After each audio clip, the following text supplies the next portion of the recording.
Hey, welcome back to Winning Edge Talks podcast. And this is Vishwanath, your host. I'm an author, blogger, counselor, sports mental conditioning coach, and a podcaster. Continuing with my series of inspirational stories in sports, in this episode titled, It's Not the Mountain, It's You, I'm going to speak about mountain climbing and inner challenges you need to overcome to do that. I dedicate this episode to the visually impaired climbers who summited the iconic Mount Everest.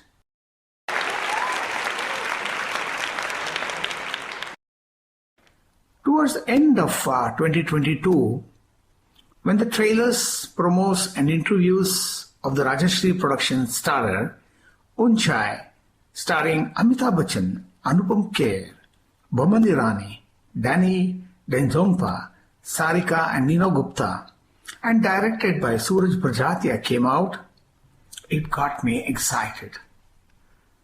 Just a few days back, I watched the movie Unchai on the OTT platform, and when the film reached its end, I breathed out with a sigh of satisfaction. Wow! The experience of watching the movie was as satisfying for me as it was for the director and the actors. In the promo interviews with the anchor and the film crew, Suraj Prajatia often speaks about the storyline of the film that inspired him, despite it not being the bandwagon Rajashri banner theme. He decided to go ahead with it. Suraj Prajatia keeps talking about a single thread that haunted him and inspired him to do this film. The line is, inside every one of us there is an Everest to climb. This has reference to the fact that every day we have to overcome challenges in our life, the mountains within that we have to surmount, our doubts, fears, and the negative self-critic we have to conquer.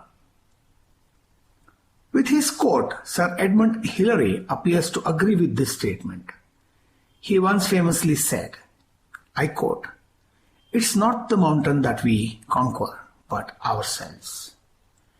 Edmund Hillary and Tenzing Norgay were the first people to climb the Mount Everest way back in 1953.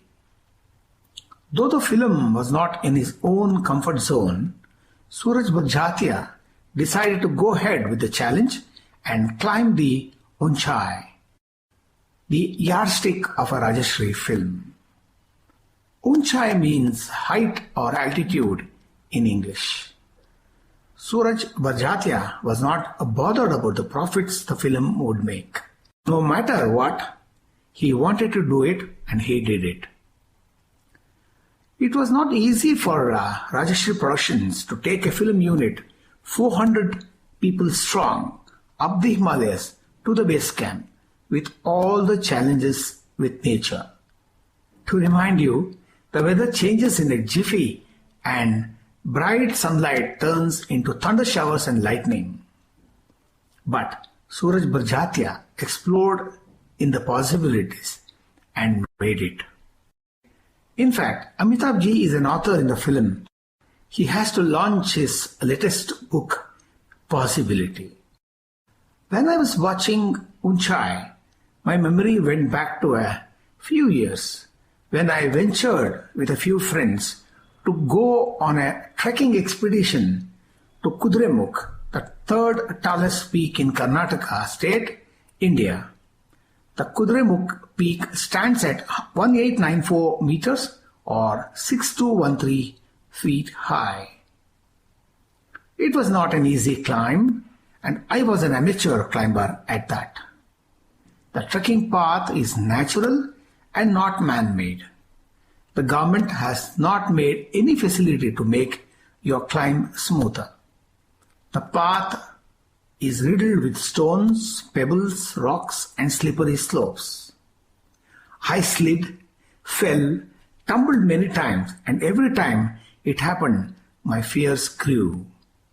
I feared for my safety and my life. And every time I looked at the peak far away, my fears and doubts grew even more. Will I be able to make it? I kept asking myself. At one point, I wanted to quit, but my friends egged me on. Then suddenly, it came to my awareness that it was not about the mountain, but myself. I was stopping myself. The concept of mindfulness came to my mind. From then on, I stopped looking at the peak and became mindful of every step I took. I took deep breaths in between, and it slowly began much more easy and comfortable to me. I tugged along and finally reached the peak.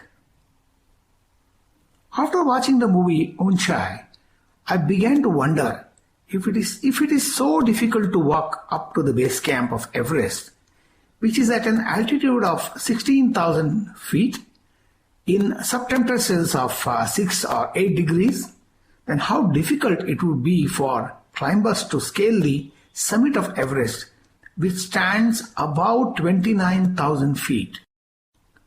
All we had heard about climbers who had scaled the Everest were the names of Hillary and Tenzing. I decided to Google to find out how many have climbed the Everest till date. Google promptly replied 6,014 people had climbed, and some having climbed more than once. Kamirita Sherpa has climbed the most number of times at 24. During the time I browsed, I was startled to read that 3 blind mountaineers have climbed the Everest thus far. I couldn't believe my eyes. If it is so treacherous for the able-bodied, then how could the blind climbers have done it? Yes, they have done it, believe it or not. The first one to do it was Mr. Eric Wehenmeyer in May 2001, followed by Andy Holzer in May 2017, and the Chinese climber Zhang Hong in May 2021. Though you can't take away the credit away from the able-bodied people for reaching the Everest summit, somewhat it pales in comparison to the achievement of the blind climbers. Andy Holzer says, many people don't know what they can actually do. I'm sure that they can get much more out of themselves and don't realize it themselves. Andy Holzer was dependent on his companions whenever he went on his treks and climbing expeditions. When climbing, he used to hear the sound of the crampons as people walked ahead of him, and he followed them, catching the sounds. When he walked as a part of a group, it was important for the companions to walk at the same pace and rhythm as his. They had to ensure that he was not more than 5 meters away from them. Just to remind you, Andy Holzer is blind. Speaking about the other challenges, he says, you have to walk quickly so that you don't freeze to death, but not too fast either, or else you will get knocked off.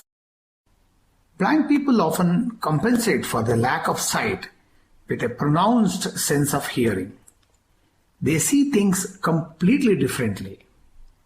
Speaking to the reporters from Reuters, the 46-year-old Chinese climber Zhang Hong said, no matter if you are disabled or normal, whether you have lost your eyesight or you have no legs or hands, it doesn't matter as long as you have a strong mind.